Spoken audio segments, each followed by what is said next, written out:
morning, beautiful people.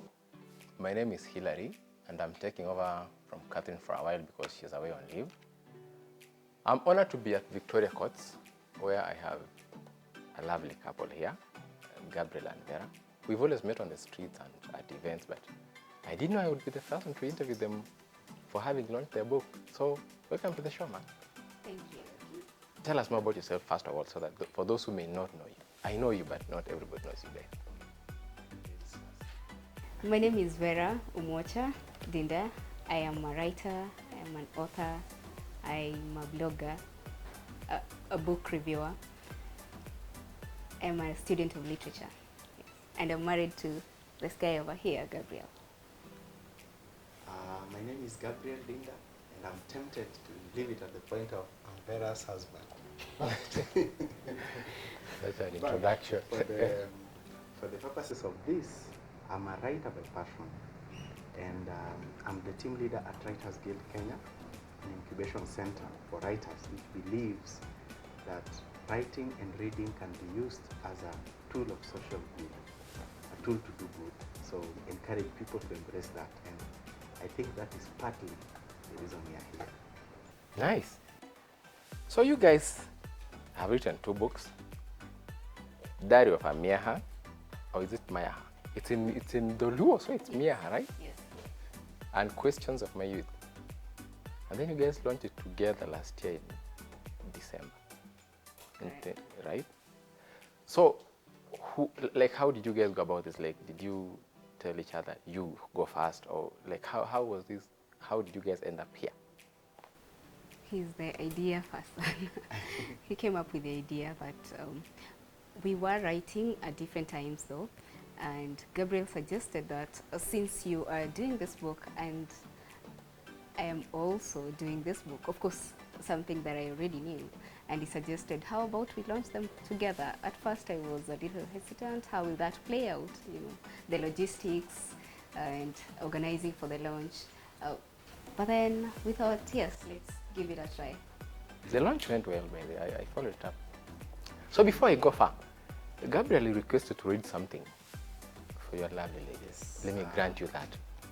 This book, maybe more background behind the reason of launching them together was to celebrate our 1 year of love and marriage.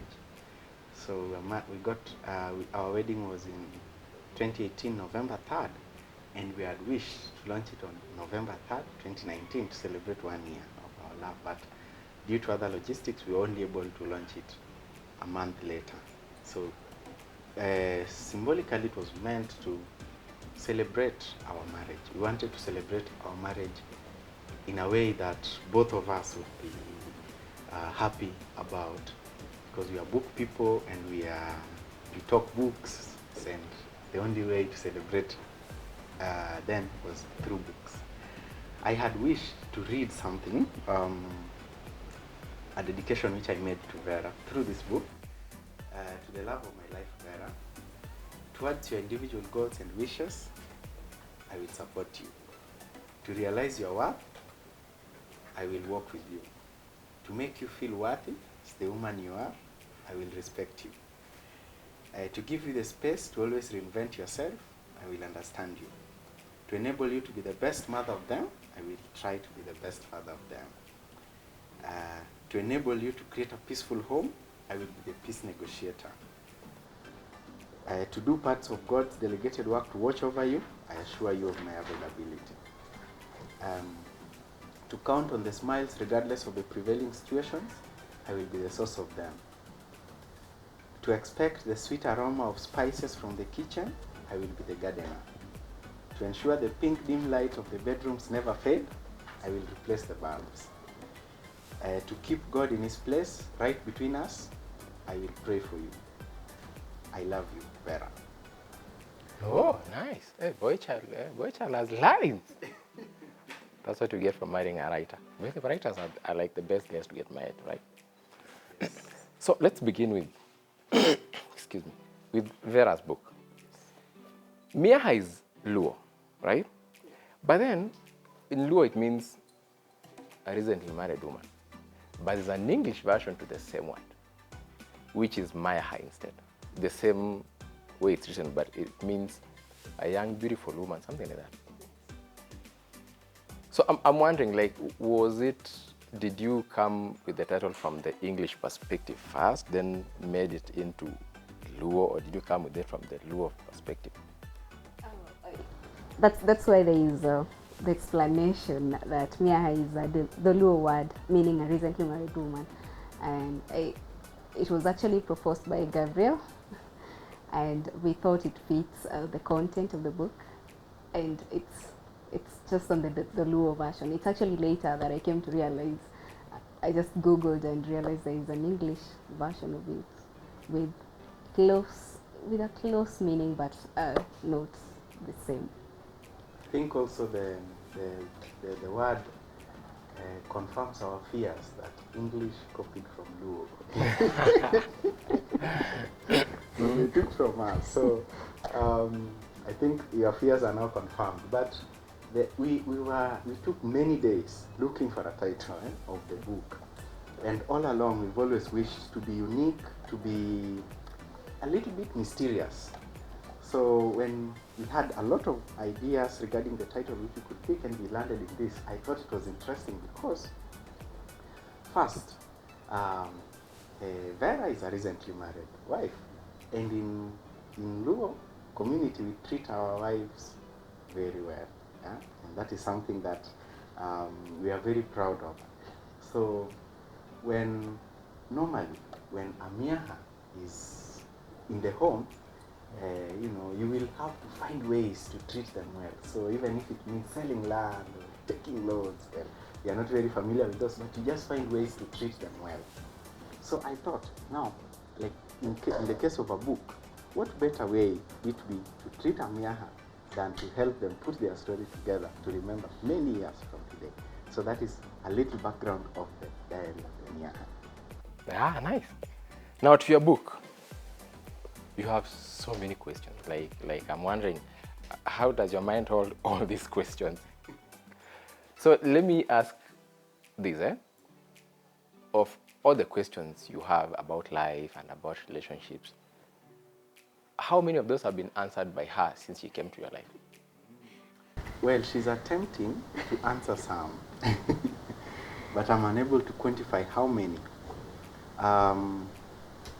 But she's answering them. Some of them. She's answering some of them. But I'm truly a troubled man, as you might have seen from the book. I walk around town, I walk around villages, I see things, I see contradictions, and I ask myself questions. I look at it, some questions which sometimes I feel I'm not very comfortable to ask. I just ask weird questions. Which is the best age for someone to die? When is it when you're 30? Is it 70? Is it 100? Is it 120? Is there an optimal age where you can die? Where does our time go? We all have 24 hours in a day. But how come some people manage to achieve more with it and others nothing with it? Where does it go? Some people say they're too busy to pray. Where is the time to pray? And what of those people who pray on a daily basis? Where do they get the time to pray? Is it extended for them? I have many questions. And as you have seen from the blurb, I'm a very troubled man. I see. What is the meaning of enjoying life? Is it that when you are drunk and you are falling down everywhere in town and risking your life? Is that enjoying life? What is the meaning of enjoying life? I just look at some of these things, life's contradictions and life's occurrences, and I end up with questions and no answers. And I hope I invite the readers to help me answer them.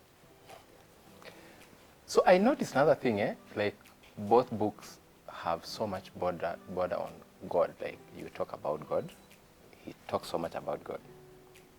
Did you people come together, each individual spiritually failed, or did one of you change the other? Like you marry someone and you're like, no, you are not very right with God. Let's go this side. Yeah, like how did it happen? Was there one who was slightly out of the equation and was brought back, or how did it happen? Well, I would say we are both Christians, and we were, of course, Christianity, or the essence of being a Christian, is a constant struggle, with faith, with matters of faith and life, and balancing them. But I think individually we had our struggles as well, not to mean that we were on opposite sides of the divide. Our only difference was that he was Catholic and I was an Adventist. So merging the two, that's what I talk about in my book. But we agree on the basis of where we draw our values from, of we agree essentially about God and his existence and our believing in the existence of God. Yeah. I think maybe to chip in that is you see a lot of God in both books, because you see there is a lot of God in you or in us as human beings. Actually, there is not a lot of God. There is, in my view, everything. And if you just look around, if you just walk out here, it will not take you a minute or so before you see God in something, or before you see God in everything. The order you see in the universe and every other thing. So, in my view, this is not something extraordinary. It is just reflecting on who we are, because as human beings, I believe, and we believe, that we have a constant desire for God, which sometimes maybe we suppress, but it is there. Whether we suppress it, whether we notice it, it is there. So I think it is just a reflection of reality of who we are. I noticed something in your book, where you come open and say, you're actually very vulnerable about yourself in this book. That was wonderful. Where you say you struggle to actually tell people, this is my husband, I'm married. And I'll make a confession, by the way. There's a day we met at a conference in Westlands. Yes. It was a publisher's conference, right? Yes. I didn't know you people were a couple by then. Oh, Yeah. okay. It's until we went for lunch that I saw him feeding you. Oh. Yeah, that's when I was like, oh, wait, what am I missing here? So, I realized, I've experienced that actually, like one-on-one. And I'll tell you from experience, I'm a father to one, and my son is called Milan. I've been married for almost a decade now. But interestingly, it's easier to call me Hillary than Baba Milan. Like if you call me Baba Milan, You hesitate. yeah, it takes too long to click. It's me who's being called. Yeah. So yeah, I like that bit. I don't know how you are doing so far after like a year.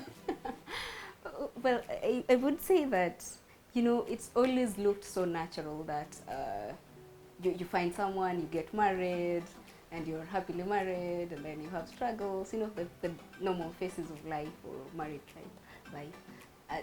But I really, now getting to the ground, I realized that the thing was actually very different in the sense of even accepting myself now as a married woman, and my body of course doesn't help it. So it was just like, by the way, if I am with him maybe at public places, it's just always easier that you find out on your own that we are married. Not that I don't love him, but the aspect of, I shouldn't walk around and say, oh, by the way, this is my husband, or it doesn't come as easier. I don't know, maybe with time it will, but just the transition from, I've always known myself as me, Vera, I've always been a young girl, growing, transitioning, but then this is a major shift, change, so just getting used to that idea. Gabriel, how are you doing on that front? Well, I'm not doing any better because every time, well, I think it is also just what Vera has rightly said, transition. Maybe you've experienced it even in other areas of life where maybe you move places where you're staying and you still find yourself going to the previous stage. So when we are in public places, not any reservations. I would wish to introduce her as my wife, but then I don't know why in my mind I have to make some calculations. So I say, Vera, oh, my wife. You know?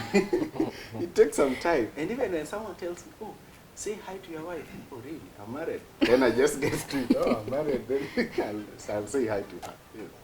So I think we are in that transition period. But also maybe just to it denotes how huge a shift it is.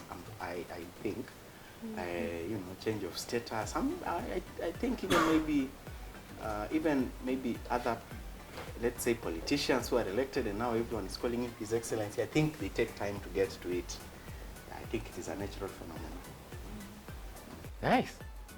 Now, another thing that appears in both books is the scar that Gabriel has. Oh, Yeah. Maybe you didn't realize that, but I saw it. I remember. And I realized, because I also saw that scar, but until I read the book, then I didn't know the source of that scar.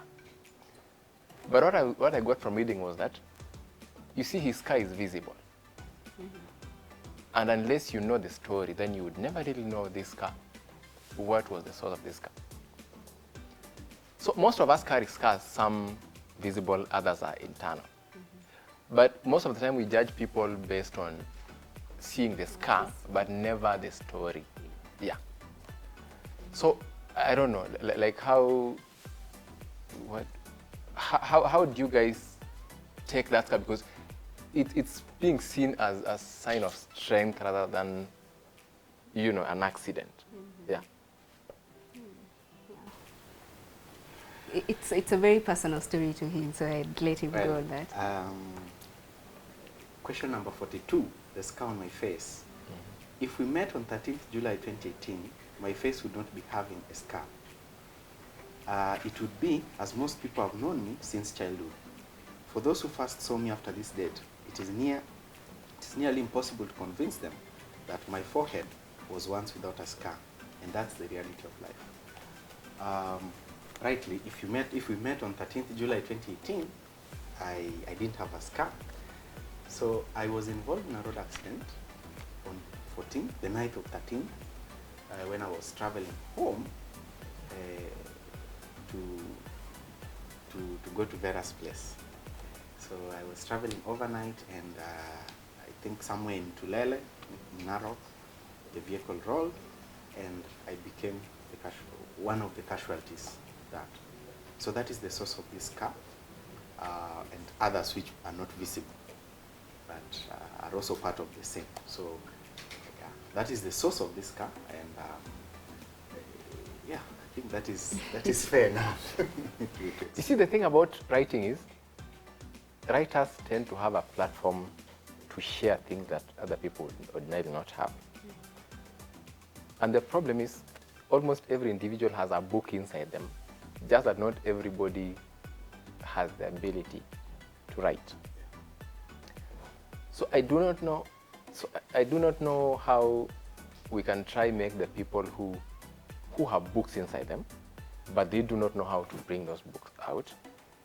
I don't know, like how do we plug into this system so that we have more books? Because your scar is a testimony. There are many other people who have scars, not necessarily like that one, but the scar tells a story about maybe their background. Like most times you find a child who is a bully in school is not a bully because he was born a bully. There's a story to that child being a bully. Not until you get to learn that child's story, you would never really understand why the child behaves that way. So I don't know how, as writers, we can plug into society to try use our art, you know, to just tell people stories. Yeah.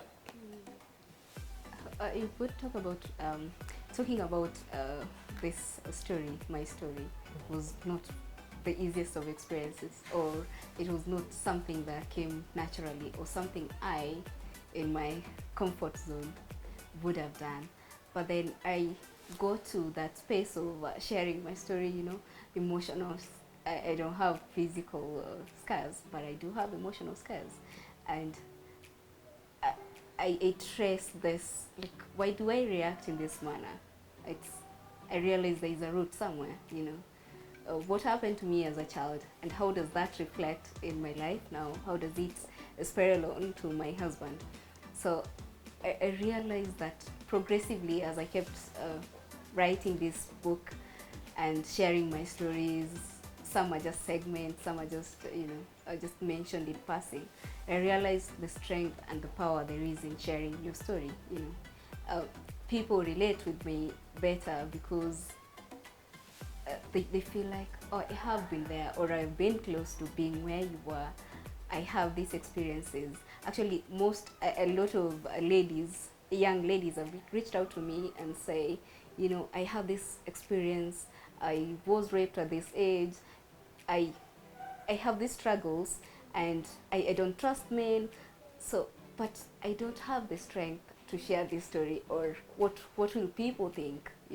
There's always that question as well when it comes to sharing stories. But for me, it's a way to liberate yourself.